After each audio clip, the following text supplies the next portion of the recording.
E përshëndesim dhe psikologun Ron Kastrati, mirëmëngjes dhe faleminderit që je së bashku me ne. Mirëmëngjes, faleminderit për ju. Shpresojmë që kemi të lanë me fol, pak se jemi mbledh këtu pak më shumë gra. Dhe me psikologu, me Ronin. Ron, nga përvoja juaj, cilat mendoni që janë faktorët psikologjik që çojnë deri tek një ndarje dhe a mendon që duhet të ketë edhe ndërhyrje për të provuar, për të pajtuar kur ata tashmë marrin një vendim? Po e filloj me një hyrje interesante. Tashmë po bëhen 430 vite që nga shkrimi i librit Romeo dhe Zhvletës, pra ka përfunduar, mendoj, koha e sakrificave mes çifteve, 430 vite kur është shkruar ky libër, kjo tragjedi, dhe sot ne shohim çifte që mendoj se refuzojnë të sakrifikojnë mjaftueshëm për njëri tjetrin.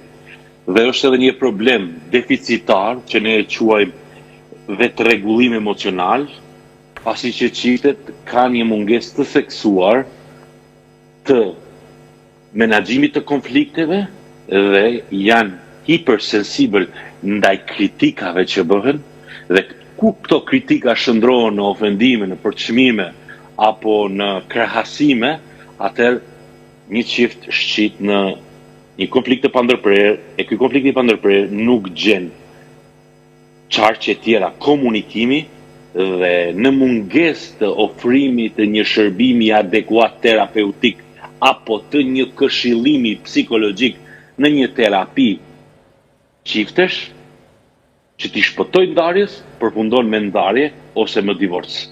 Problemi themelor dhe substancial i çifteve sot është shumë i thjeshtë, çta kuptojmë, ju e dini shumë mirë. Mungojnë këshillimet paramartesore përpara se një çift të vendos kurorëzimin apo lidhjen e përjetshme, ashtu siç e emërtojnë, dashuri e përjetshme dhe e palëkundur. A e dini ju që sa dashurira të përjetshme dhe të palëkundura janë mbetuar përpara një prifti ose përpara një teologu musliman ose përpara një ofiçari komunal, por në fund kanë përfunduar me ndarje. Dhe ju do pyesni pse. Jo vetëm një sër faktorësh, por të jesh deficitar në komunikim dhe të shmangësh. Po kur të shterën të gjitha komunikimet, Ron, prap të komunikohet, sepse besoj që secila martesë dhe secila ndarje ka edhe specifikat e veta, apo jo? Ju po amensoni, sepse ju thoni, por qose shtjerët gjitha mundësit, kemi një argumente apo të gjetura se janë shtjerët gjitha mundësit e ku çiftet. Jo, po unë thjesht jam këtu për të bërë pyetje, argumentet i kërkoj nga ju. Edhe unë nuk mendoj që shtjerën gjitha mundësit. Gjithmonë do të ketë një mundësi tjetër. Gjithmonë do të ketë një mundësi tjetër. Një mundësi tjetër për të vazhduar martesën. Martesa është një institucion. Do ta përfundoj, lutem. Po, mund të vazhdoj. Do ta përfundoj. Po vetëm më shpejt, jeni më të shpejt sepse kemi edhe të tjerë të ftuar. Po, vetëm se t'jemi të barabartë në minutazhin e ofruar. Po, gjatë kohës sa kërkoni barazi, lutem jepni mendimin tuaj. Faleminderit. Jam i vetmi mashkull këtu. Edhe do t'i respektosh gratë apo jo? Patjetër që po. Unë mendoj që probleme tjera të cilat sa vinë shtohen janë edhe ato të rrjeteve sociale, që zakonisht çiftet i publikojnë vetëm momentet e bukura. Po sigurt ju themi çifteve, hajde të lutem, publikoni edhe momentet e idhura, lotet, pikëllimet, konfliktet që keni me njëri tjetrin. Po pse i publikoni vetëm pushimet, dhuratat, buzëqeshjet, darkat romantike, sukseset? Pra, ne nuk duhet jemi të stigmatizuar nga turpi, se thjesht jemi të lumtur. Ne mund të përjetojmë konflikte, relativisht mund të jemi të luhatur në marrëdhënie me njëri tjetrin. Pra, problemi ky që është pritjet ideale për njëri tjetrin, ose pritjet absolute për njëri tjetrin. Pra perfeksionale në kjo lidhje, sepse perfeksionale do të shkoj, gjërë në vdekje do të jemi bashkë. Pritshmëri o reale, apo jo? Dhe gjithçka tjetë e bukur, Vasilika. Edhe unë mendoj se... Unë që është i martuar këtë djalin? E pyesim pas pak, pasi ta përfundoj Vasilika. Siç e thash edhe që parë, martesa është një institucion. Është një nga ato institucione që dhe vetë shteti e financon. Sepse vetë shteti mbahet më mirë nëse martesa do funksionojë. Do shta me pyta, është i martuar Roni se... Ron? Mos do mi gjetë nusa.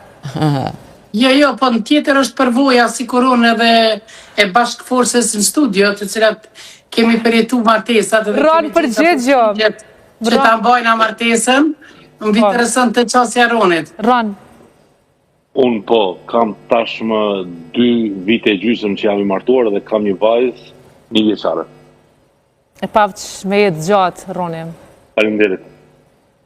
E ka se cili sen që theme ka fillimin, kulminacionin edhe mbarimin. A është edhe martesa, kalon edhe martesa në këtë procedurë Ron? Dhe a ka gjas që në një të ardhme atë mos ekzistoj më martesa? Është hipotetike. Mund ta hipotetizojmë se martesa si strukturë, etnitet mund të mos ekzistojë ndoshta në të ardhmen, por megjithse ajo është kulmi kryesor i përcaktimit të një dashurie të mirëfillt ose jo në mes të 2 personave.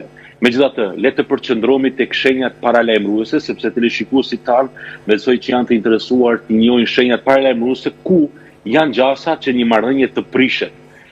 Cilat mund të jenë këto? Nëse këto modele, të cilat do t'i përmend, janë persistente ose janë të shpeshta ose më të larta.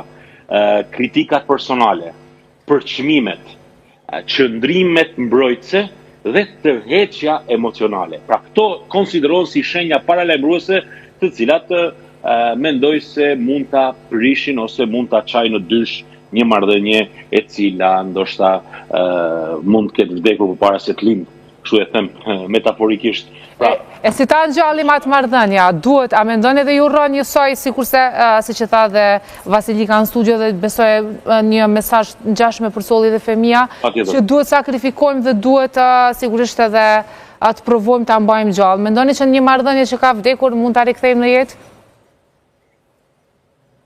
Ron? Çdo gjë në perspektivën e emocioneve, e psikologjisë tonë njerëzore, ashtu si vdes, ashtu edhe mund të ringritet. Pra, kur them vdes, e them në kuptimin që hesht, por sërish rizgjohet dhe mund të jetë më e fuqishme se siç ka qenë më parë. Që do të thotë se, a jeni edhe ju dakord, nëse aplikohen terapit martesore në fazat e hershme të konflikteve dhe këshillimet paramartesore si praktika, që mendoj se duhet jenë të zakonshme në Kosovë, a mund t'i kemi këto shifra alarmante të ndarën, veçanërisht në qytetin ku jetoj pra në Prizren, sepse Prizreni është dominon me numër të divorceve. Pra, ku janë ato programet për zhvillimin e inteligjencës emocionale? Pse qeveria thjesht fokusohet në politikat për ndihmën ekonomike të çifteve, po a kanë hartuar ndonjë program që mund t'i ndihmojë çifteve që të edukohen për marrëdhëniet e tyre mes njëri tjetrit? Kur them edukohen jo në kuptimin prindror, por në shumë çka tjetër që ka të bëjë me marrëdhëniet. Dhe në fund, mos harroni, është psikanalitike kjo, sepse unë i takoj çështjes freudiste. Ne gjithmonë, ndoshta jo gjithmonë, por shumicën e rasteve zgjedhim mënyrën e dashurisë që kemi njohur në fëmijëri.